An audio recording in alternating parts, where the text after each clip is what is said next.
Hi, this is Basil Green speaking, and I just want to share some thoughts I had a few minutes ago. Today is Friday, the 10th of February 2023. So, I first want to read this quote. I came across this quote as I was looking for a template for a picture, as you see this picture on this video, so that I can share this thoughts with you. And it caught my attention because it ties up with exactly what I want to talk about. I'm going to first read the quote, and then I am going to share these thoughts that I was having a few minutes ago. Do something today that your future self will thank you for. Our actions and decisions today will shape the way we live in the future. These words are so beautiful. I want to read them again. Do something today that your future self will thank you for.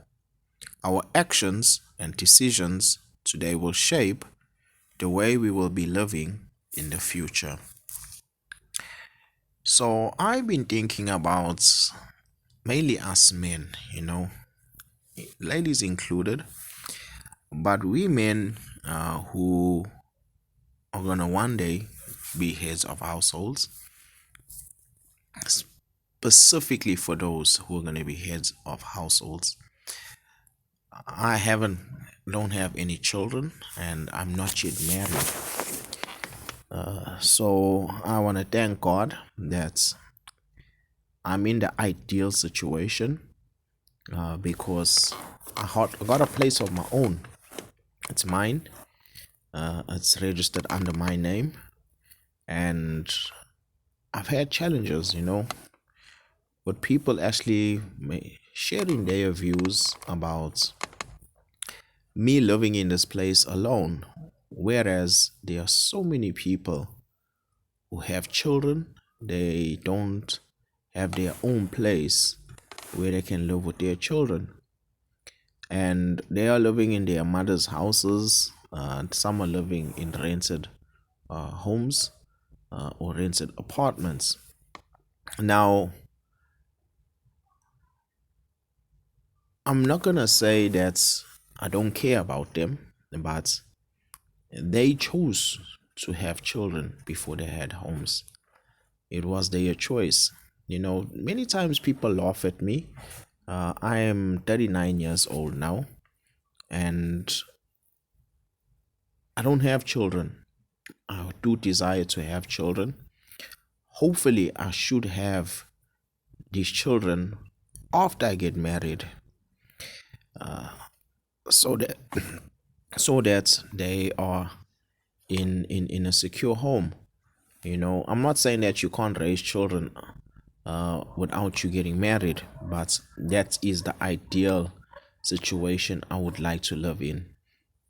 I've made bad decisions in the past, which affected the future that I am currently living in.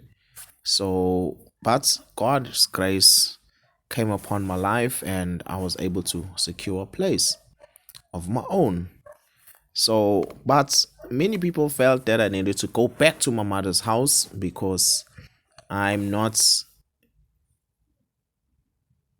quote, eligible to have a place of my own, end quote, because I do not have any children.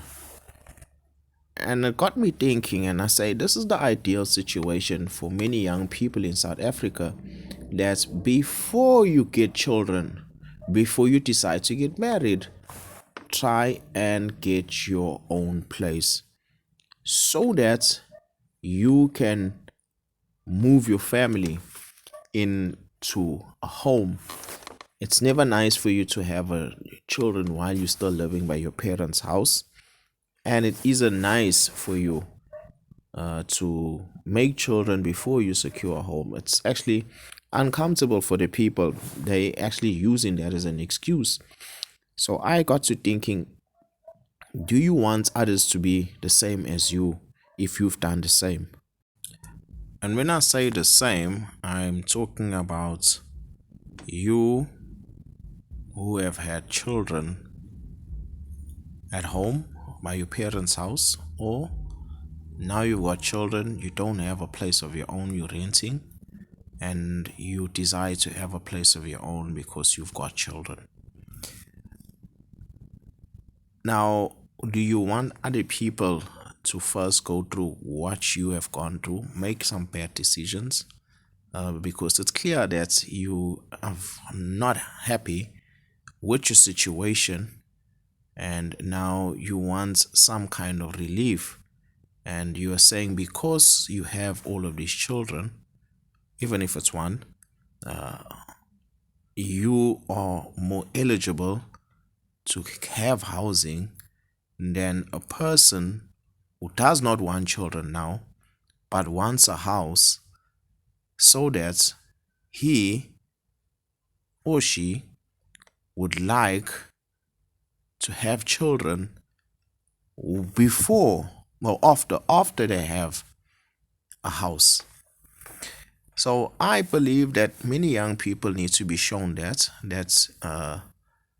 you need to secure your own house first before you get children, so that we do not repeat cycles that are going to be causing what we are experiencing now, especially here in South Africa, where people feel they are more eligible to be living in homes because they have had children.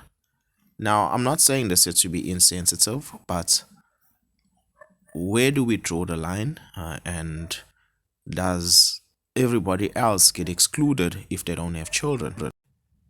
And I've seen people do the worst things, and now I'm gonna use myself as an example. And I've sat and I've thought about it, that people feel like they are more entitled to own a home, and others who don't have a home must stay at their parents' place. Now, I'm an adult. I wouldn't like to stay with my parents until I'm old. I want to go and prepare a place so that I can get married when I have my own place and then have children. And I believe this is the example many young people need to follow, so that we do not have overcrowding in our homes. Now, if you're going to go and have sex without a condom before you're married, which I would suggest you shouldn't do it, but if you can't hold yourself, because sometimes it's very difficult to do that, you need to make sure that you don't get pregnant. And if you decide to get pregnant, you should shoulder that choice on your own. It doesn't give you that sense of entitlement for housing. You decided to go and do the deed. Now you must carry the weight of your own choices. So why do we have to suffer? I'm not saying don't give people with children houses, but why do those who have not made that choice, and it's a bad choice for you because you do not like it, you do not like the situation you are in right now, because you desire to have a house where you can live with your children. This is my take on it, and I believe we need to start something new, especially here in South Africa, that people need to make the right choices before they secure homes. No, it doesn't make sense, to just keep giving birth to children or making children. And where are those children going to stay? And now, because you have already made a bad choice, you want other people to suffer like you.